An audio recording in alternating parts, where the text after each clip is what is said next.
Da, da, da, da. All right. Got to have some music here. Yes. Welcome, everybody, to our Edmonton Real Estate Podcast. Joining us today is our favorite salesperson agent in Ontario, Kelly Gallagher. And she is doing all the spring stuff that we are, but of course, with the different weather, we thought it'd be a great topic today to talk about what do sellers actually need to do to get their home ready for sale. Yeah, and in Ontario, it's going to look a little bit different outside than it is in Edmonton, right? We've got the spring thaw and all the cleanup that has to be done. So, Mhm. yeah, you guys will still have what? A little bit of snow on the ground. So it hides like a number of things that you might not necessarily otherwise see, right? It does, and actually, that's one of the things that came up this week with a couple of our sellers that are getting their home ready for sale. Right on topic is, do we list before the snow melts, or do we wait till the snow melts and clean up the yard? Yeah, it's always a good time to list though. So, but yeah, that's a great question. And what do you Mhm. say? Well, it all depends on the person's that's selling their home, their Yeah, needs, right? Do they need a quick sale? Do they that's just right. say, you know what, we're moving it over the summer. We just want to make sure it looks good before we hit the market. Yeah. And it's interesting how the season change adds a bit of a different flair on what you need to do to get your house ready.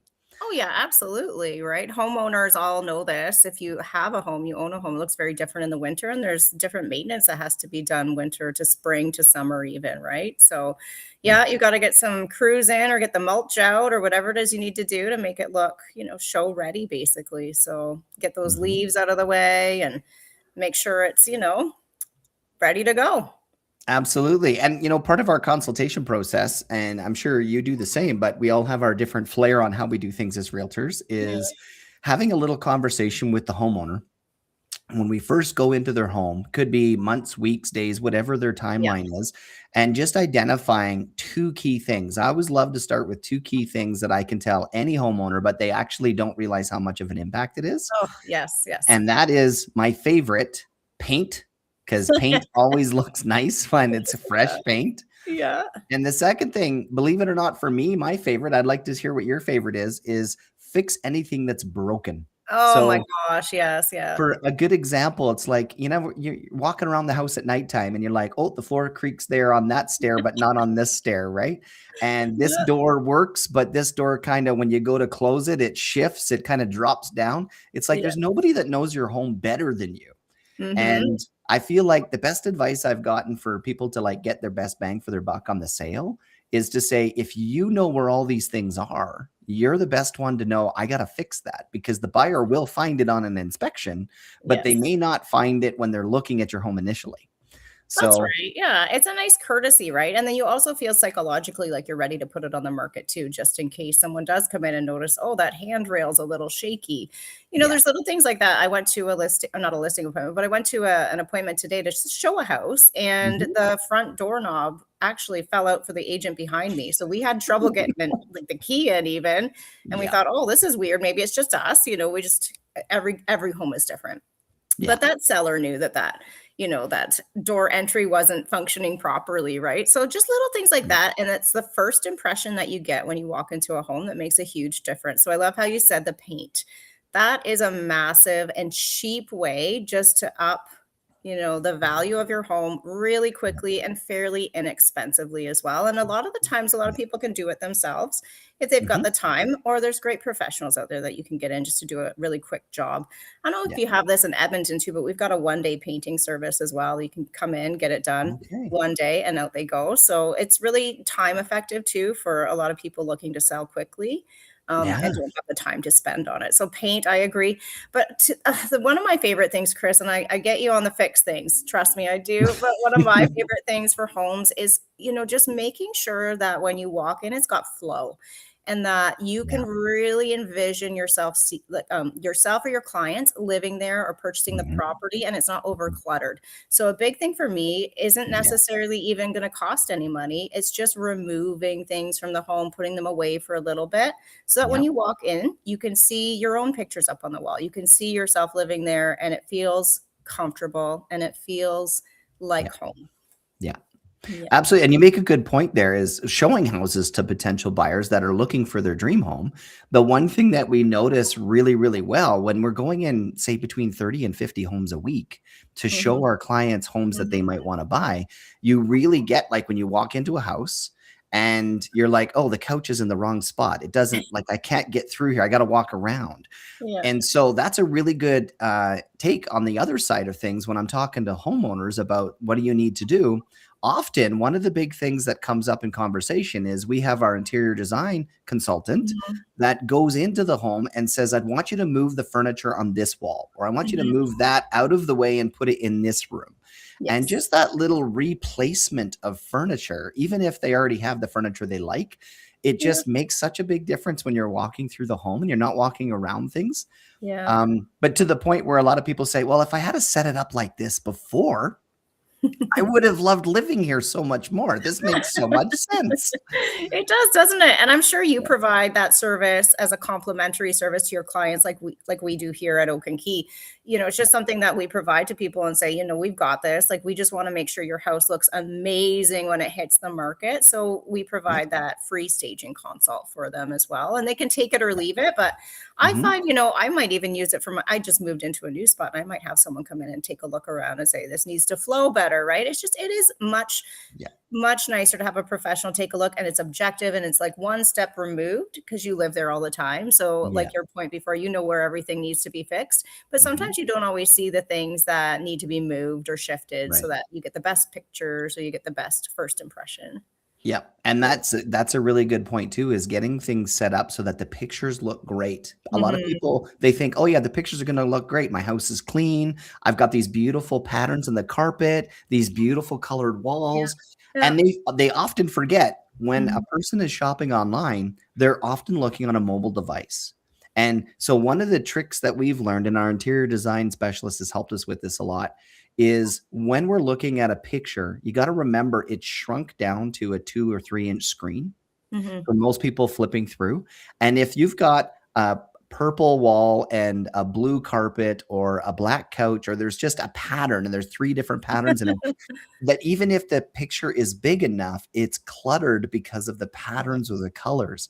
Yeah. And so it's fascinating how even just thinking, I got to make this look good in a picture that could be 2 or 3 inches big, Yes. because that will make a bigger impact than whether or not it looks brand new or not. Yeah. So Yeah, that's an interesting absolutely. thing too, is thinking about the mobile reaction because most people are on Mhm. their mobile device. Yeah, no, that's a really, really good point, and most people are, and who, you know, opens their laptop nowadays anymore to do anything? We're always on the go, right? So Mhm, having your mhm. home marketed for the mobile market is really, really smart. Yeah, Agreed completely. Yeah, so that's the yeah, aesthetics of a home, which is fantastic. That's really, really mhm, important. yeah, And fixing, doing those little fixes and things like that. mhm, You know, just thinking about the decluttering, etc. And I yeah, think, you know, it's really important too that homeowners, before they even think about putting it on the market, understand what's going on in their market. yeah, So we have so many micro markets in London. So we can mhm, sell homes in one area, let's say Wortley Village, for a certain price point, but then across Warncliffe mhm, to the west, they're mhm, at a completely different price point, and that's less than half a kilometer away. So right, understanding what your home will go for and what market you're actually fitting into is really important. So, you know, as yeah, realtors, we do those comps, right? We have the comp analysis. We look at the homes and what they're mhm, selling for. We'll look at mhm, terminated listings to make sure mhm, that you're not going too high, because a lot of the time our terminated listings might be priced a little bit too high. I'm just going to say it's true. yeah, And that leads to no sale. So, depending mhm, on your bottom line, I guess that's another conversation. But if you need a certain price to get out of your home, you might have to navigate a market that's not going to give you that price necessarily, yeah, depending on where you're located. So I think working with a realtor again is really important for that because we're just going to tell you the truth, right? Because no yeah, realtor wants a home listed and that stays on the market for too long. Like we want mhm. them to sell just as much as you do. So And it's we're interesting transitioning into that timeline, like you just talked about pricing, is when you're looking at, hey, we're selling in October, and we Mhm. know there's a trend in Alberta for the prices to slide a little bit lower as we get into December because people don't really want to move around Christmas. Mhm. Then Mhm. you have to think, okay, I got to price myself according to the market in the future 30 days is going Yeah. to maybe be a little bit lower. Whereas pricing your home in February or April, March, like the season we're in now, well, if the market is expected to be a little bit funner and more exciting and a little bit more sunlight and weather, then people More are zesty. excited to move. Maybe you could push the price a little bit. So That's right. Yeah. interestingly enough, the season also dictates a bit about Oh, yeah. pricing, where you're like, hey, even though our house is worth the same on paper, where should we strategically consider this to get the best demand? Yes. Yeah. And just because your brother-in-law, down the street sold 2 years ago for X amount of money doesn't mean that you're going to be able to do the same, right? So it's really, really important for sellers to educate themselves prior to listing on Yeah. exactly that. The season, and I find in real estate, the market can change week to week sometimes as well, right? Depending on where you're sitting. So it's really good to stay abreast of those things. Absolutely. Well, even now, a layer of snow next week. Say we get some sort of Chinook in Alberta where, now it's plus 10 and everything is just brown dirt everywhere. Then, hey, a power wash and washing your windows on the outside just makes everybody think you're like, oh, that's a beautiful house. I want to go there. Right? Exactly. Yeah. And that brings me to another point. One of the funniest things that I come across, you tell me if you feel like you've got something that's funny on every listing. And that is, it doesn't ever faze me to see now how many people have a couch that's too big for their house. Okay. As you say that, I'm looking over at the couch that I have in my new house, and it's a little big. Yeah. So it's funny. Absolutely. One of the biggest things we actually do, we have people with sectionals or people with modular furniture where you can like add pieces or take pieces away. I bet you it's probably 60 to 70% of the last 10 or 15 homes we've gone through to help them set up has actually been removing one of the modulars in the couch and making the couch smaller to fit the space. It's interesting how, again, for the pictures, but also for when someone's walking in the room, if they have this big couch and there's a small table or no foot space, it's interesting how that makes people feel the house size could be too small or too big based on furniture size. So that's a funny one we see a lot is large couches that are way too big or large bedroom suites that are too big. Just taking up the whole room. Yeah. And, it's funny too. That can happen most definitely. And sometimes, a bedroom set, you may or may not want to replace it, but the use of AI has been super helpful for us in this industry too, right? And to market a home effectively. Sometimes you can use the AI to replace that big couch or the big bedroom set and just, have something in there that fits a little bit better or maybe shows a little bit better. Of course, you have to always declare that you're using the AI, right? And not just expect that this is AI. But I think that's been really a helpful tool as well, especially if you're selling a home that's already, people have moved out too, and you've got a vacant space. It's really nice to be able to fill it up with something. If you're not using staging services, AI can also do that for photos as well. And it also, for me, I just bought a house too, right? We just moved. So I know exactly what the process is and what's involved in it. But even before I moved into my new space, I would take photos of the rooms and I put them into AI and say, okay, make this way, like a more luxurious, or choose a paint color for me. And that's really helpful for our clients to be able to do that too and use AI for that purpose. Absolutely. And you mentioned a really interesting point. A lot of people can't envision things. And although I like the AI being able to say we can virtually stage this room, one of the things that I found in my own experience is when I'm looking at an AI picture, sometimes the furniture is not real life size. And so it's like, oh, they've got a sectional in there, but it's an 8x8 room. And the sectional is not really feasible for an 8x8 room. And so you got to be careful when you're looking. Although I like it and I think it's a helpful tool, there's definitely something to be said about making sure it's proportional furniture size. Yeah, sometimes they do that. That's true. They add walls where they aren't before, that type of thing. So you do have to be more of a cautious consumer when it comes to that. Definitely. Yeah. Totally. And now I have another one that clients push back. Yep. Do you have one that clients push back on? I've got a good one for you. Where do you find as that? far as suggestions go on when to sell and how to get it sold and pre-listing? You go for it. You go for it. I'll jump in because I can tell you want to share this one. Well, believe it or not, it's a pushback that we get a lot, and that is actually the paint color. People are okay to paint, but sometimes they don't understand the rationalization between hyper extreme colors and neutral colors. And so sometimes people are like, well, I just painted last week. And you're like, but you painted it forest green. and pink cupboards. But we love it. But we love it. And so as a gracious thing to understand, you know what, I see you spent the money or spent the time painting these Yeah. beautiful colors. Yeah. Just a reminder to let people know when you really want to sell your home, it's not actually about you making it look beautiful how you would like it, That's right. as much as how beautiful it would be that you can create a demand where everyone wants to buy your home. That's right. And Capturing I a feel huge segment of the market. Yeah. yeah, because if you have 10 buyers for your home or you have 100 buyers for your home as a Right. seller, what would you rather? Would you rather Yes. just have 10 people or would you rather have 100? That supply and It's a demand is numbers everything. game. Yeah, yeah, absolutely. No, that's a really good point for sure. Mhm. I would add things, but how are we doing for time?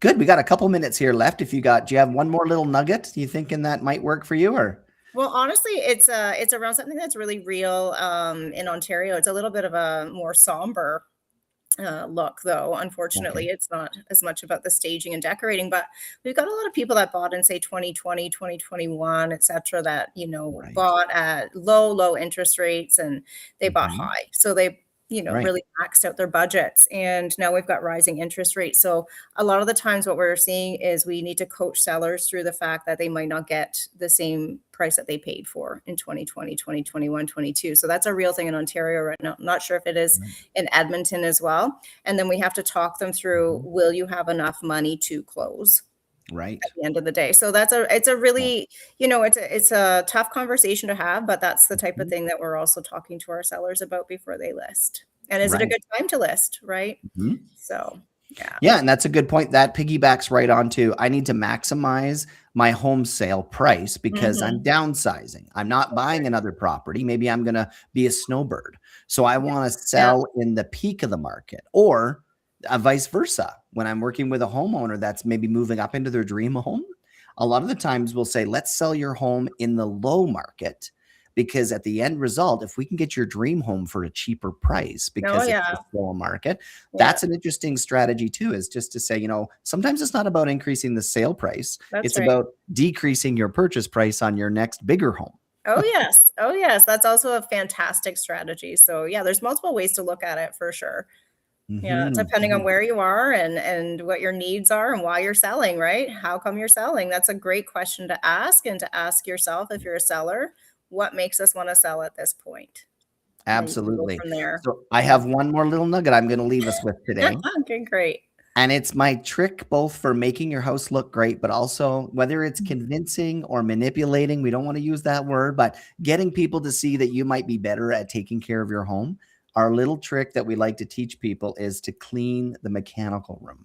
So Very you go nice. down to the mechanical room, you see this Love layer of it. dust on the furnace or this layer of dust on the hot water tank. Cobwebs. Yeah. Yeah. Yeah. It's interesting how having someone go in and literally like wash down the mechanical room and cleaning Mhm. everything up, it's not going to hide rust or stains or anything. Like those are going to be there still. They're going to Yeah. stay. But just that idea, you go into a house and often home inspectors will say that, wow, if they took care of the mechanical room this well, That's right. imagine the rest of the home We probably must have is in taken pretty good care, shape. yeah, of everything else. That's right. Yeah, that's a great tip. A really Mhm. good one. I've seen lots of houses that just, they forget that that room exists, so Right, and of course, it's a furnace and it's your heat, so if that's a dirty room, imagine that's all blowing around the rest of Oh, the house. so true. Oh, that's a Good great one. stuff, good stuff. Yeah. Well, I wish you all the best in this spring crazy season, Kelly, Oh, while you things as are coming together. well. Yeah, Yeah, I think we're both so busy, right? So that's fantastic. I'm glad you took the time to chat today, and I'm happy to be here as well, and then it's back to work after this. absolutely, and as the season changes, we'll be talking again, and we'll see what next topic shows up for us, Oh, but I this is can't wait. Do we have a little mhm. teaser, or are we gonna leave it hanging for now? No, I think we should hold off. Maybe we should actually yeah, how to write a great offer, I think would be a great one. We've got some Writing a great offer. cool Mhm. clauses, Mhm. cool things to get yourself the deal without actually maybe throwing more money on the table. Love it. So I think how to throw a great offer on the table would be and how to describe what a great offer offers or has Okay. is a I good can't topic. wait. Yes. Yeah, well, we've been making lots of offers lately, so I'm sure you've got some tidbits, and I've got some tidbits to share for next time. Absolutely. All right. Well, I'm just going to say good day to everybody this afternoon and have a great actually, we're coming up to Easter weekend. Have a great Easter weekend, Yes. everyone. And we'll And look forward to chatting with you again here soon. all right.